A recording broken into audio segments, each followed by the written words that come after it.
تصور کیجئے یہاں اذان کی آواز آتی ہے حی علی الصلاۃ، آ جاؤ نماز کے لیے۔ اس آواز کو سن کر ایک غریب آدمی، ایک مسکین آدمی، ایک رکشہ چلانے والا آدمی، ایک مزدوری کرنے والا آدمی، 200-300 روپے روز کمانے والا آدمی، لوگوں کا سامان اپنے سر پہ لاد کر کلی گیری کا کام کرنے والا ایک آدمی اس اذان کو سن کر مسجد میں جاتا ہے۔ ہاں وہ خانہ کعبہ میں جاتا ہے، وہ مزدور ہے، غریب ہے، اور پہلی صف میں جا کر بیٹھ جاتا ہے۔ لائن سے صف لگ گئی ہے، صف کے اندر اب جگہ باقی نہیں رہی ہے، کوئی بھی آدمی پیچھے آتا ہے تو وہ صف کے اندر اب نہیں جا سکتا ہے۔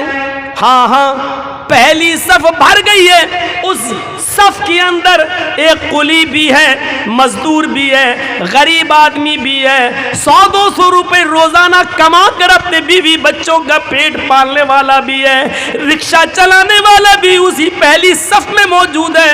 اب سعودیہ کا بادشاہ آ رہا ہے، ابھی جماعت کھڑی نہیں ہوئی ہے، لیکن سعودیہ کے بادشاہ کو بھی اس بات کی ہمت نہیں ہے کہ وہ اس مزدور سے کہہ سکے ہٹو میں آیا ہوں، اب تم پیچھے چلے جاؤ، اگلی صف کے اندر میں کھڑا ہو کر نماز پڑھوں گا۔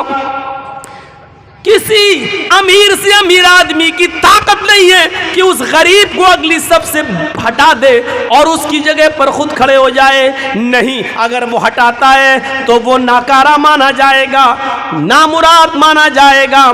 اب اس غریب آدمی نے چونکہ پہلے آ کر پہلی صف میں جگہ لے لی، اب اس کو پہلے صف کے ثواب سے آپ نہیں روک سکتے ہو۔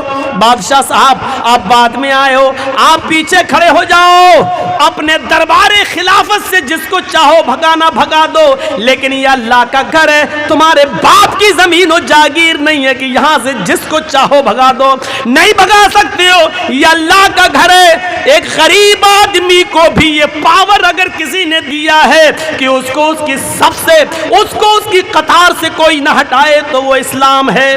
اسلام کی اسی خوبی کو دیکھ کر تو ڈاکٹر امبیڈکر اسلام لانے کو تیار ہو گیا تھا، لیکن ہمارا کردار، ہماری نا اتفاقی، ہماری فرقے بازی جب دیکھی تو اس نے اسلام کو بھی چھوڑ دیا۔ مسلمانوں میں اتنے فرقے، اتنے طبقے، اب اسلام لانے کے بعد بھی ہمیں سوچنا پڑے گا کہ حنفی بنے کہ شافعی بنے کہ مالکی بنے کہ حنبلی بنے کہ اہل حدیث بنے، کیا بنے؟ تب اس نے اسلام کو بھی چھوڑ دیا، ورنہ اسلام کی خوبی نے اس کو اپنے بندھن میں باندھ دیا تھا، لیکن ہماری نا اتفاقی، ہمارے افتراق، ہمارے انتشار نے اس کو بدل دیا۔ پھر وہ گوتم بدھ کے دھرم کو سویکار کرنے پر مجبور ہو گیا، بدھسٹ بن گیا، لیکن اسلام سے متاثر ہو کر جانے والا تو پتہ چلا کہ اسلام اس کو سب سے اچھا لگا، لیکن ہمارا کردار سب سے بیکار لگا، ہمارا اخلاق سب سے بیکار لگا، ہماری لڑائیاں سب سے بیکار لگیں، اس لیے کتنا بڑا نقصان ہوا کہ ڈاکٹر امبیڈکر اسلام نہیں لا سکا۔ دنیا کے اندر کوئی شخص اس غریب آدمی کو مسجد سے آج بھی ہماری مسجد میں اگر کوئی پہلی صف میں آ جائے اور بیٹھ جائے، یہ الگ بات ہے کہ مولانا جرجیس کو دیکھ کر آدمی خود اپنی جگہ دے دے کہ آئیے آپ یہاں آگے آ جائیے، یہ ایک الگ بات ہے، لیکن حقیقت یہ ہے کہ مولانا جرجیس کو پاور نہیں ہے کہ اگلی صف سے ہم کسی کو ہٹائیں، کسی کو بھگائیں اور کسی سے کہتے ہیں کہ تم پیچھے چلے جاؤ، آگے ہم نماز پڑھیں گے، یہ پاور ہمیں حاصل نہیں ہے۔ اپنے اپنے گھروں میں لڑنا، اپنی اپنی دکانوں میں لڑنا، اپنے اپنے بازاروں میں لڑ لینا، لیکن ہمارے گھر میں آنا تو قدم سے قدم ملانا پڑیں گے، ٹخنے سے ٹخنا ملانا پڑے گا، کاندھے سے کاندھا ملانا پڑے گا، کأنہم بنیان مرصوص، ایسے بننا پڑے گا جیسے تم سیسا پلائی ہوئی دیوار ہو۔ جھگڑا نظر انداز کرنا پڑے گا، لڑائی جھگڑے بالائے طاق رکھنا ہوں گے۔ یہاں آپ اگر اپنے دشمن کے بغل میں جگہ ملے گی تو اس کے پاس ہی کھڑے ہو کے نماز پڑھنا پڑے گی۔ ہاں